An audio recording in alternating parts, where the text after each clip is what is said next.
Goeiedag en welkom hier by Inspireer, waar ons inspirasie uit die woord van God uitkry. Lekker om saam met jou hier te wees, jy is so welkom en ek sien uit om saam met jou hierdie week te journey.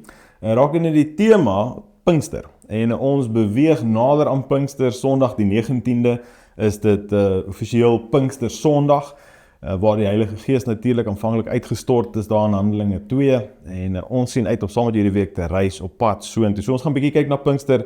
Wat beteken dit vir my en vir jou? Wat beteken die uitstorting van die Gees vir my en vir jou? En hoe kan ek en jy ons lewens verryk deur die Heilige Gees net weer opnuut aan te neem en aktief te gebruik? So, vandag is ons daarso in Handelinge 2 vers 38 tot 39. Ek lees saam met jou, dit sê: Laat staan dadelik julle sondes. Kom terug na God toe, het Petrus geantwoord. Laat julle ook doop in die naam van Jesus Christus. God sal julle sondes dan vergewe. Julle sal ook die Heilige Gees ontvang. Hierdie groot hemelse geskenk is bedoel vir elkeen van julle en ook vir julle kinders. Ja, selfs vir die ander mense wat op die oomblik nog ver van God af lewe. Binnekort sal hulle ook van hom hoor en deur God nader geroep word. Hierdie is massive. Petrus kom en hy sê hierso vir ons, hy sê, wanneer ons wegdraai van die wêreld af en na God toe, en dan moet ons draai weg van sonde af en ons kies God. Hy sê, en ons daai bekering, hy sê, dan sal ons die gawe van die Heilige Gees ontvang.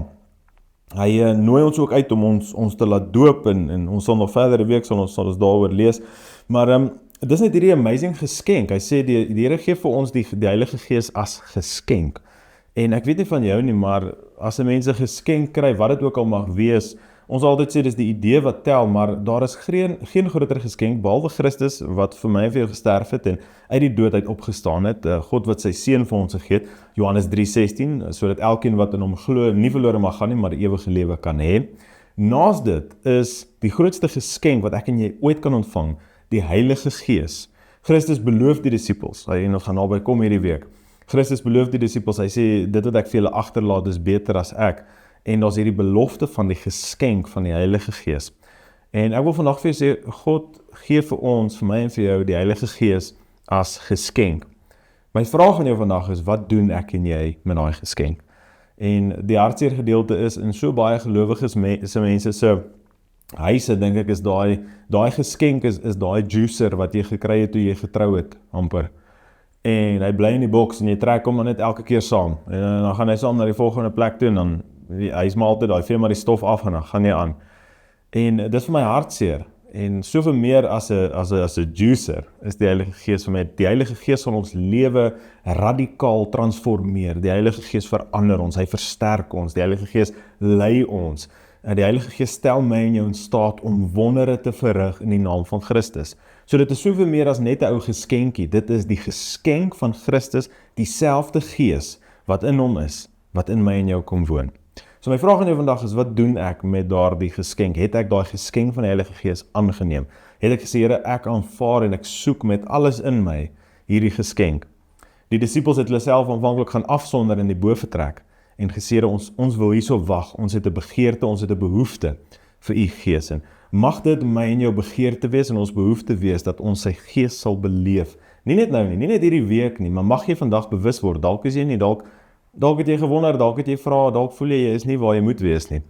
Mag die Here deur sy Gees jou kom aanraak en mag jy vervul word met sy Gees en mag sy Gees jou lewe kom verander. Ons bid saam. Vader, ons sê vir dankie, Here, vir soveel geskenke in ons lewe. Here, u is 'n God van gee en net so gee u Gees vir ons, Here. Sonder dat ons dit kan verdien, sonder dat ons u Gees, Here, enigiets kan doen, Here, wat ons kan sê, maar dit justify die feit dat ons die Gees het, Here. Dankie dat u ten spyte van wie ons is, ons sondige natuur, Here, ons afvalligheid, nog steeds vir ons sê, ek vertrou jou, ek gee jou my Gees as geskenk. Mag ons hierdie geskenk wat u Gees is, wat u self is, Here, mag ons u opneem, mag u in en deur ons werk, Here, mag ons u beleef in ons harte vandag, Here, dat dit is ons begeerte, dit is ons soeke, om meer van u te hê. Ons eer u daarvoor in die naam Jesus. Heilige Gees, dankie dat u kom en ons kom vul. Ons eer u in Jesus naam. Amen. Dankie dat jy saam met ons tyd spandeer. Dit is lekker om saam met jou hier te wees. En soos altyd, dankie vir jou likes, jou comments, jou shares. En ons lees elke kommentaar wat jy vir ons skryf. So ons wil vir jou sê dankie. Ons sien daai goed van Australië af en ons reg oor die land en die wêreld. Ons waardeer dat jy saam kyk. Jy moet 'n awesome en 'n geseënde dag hê. Ek sien jou môre weer. Totsiens.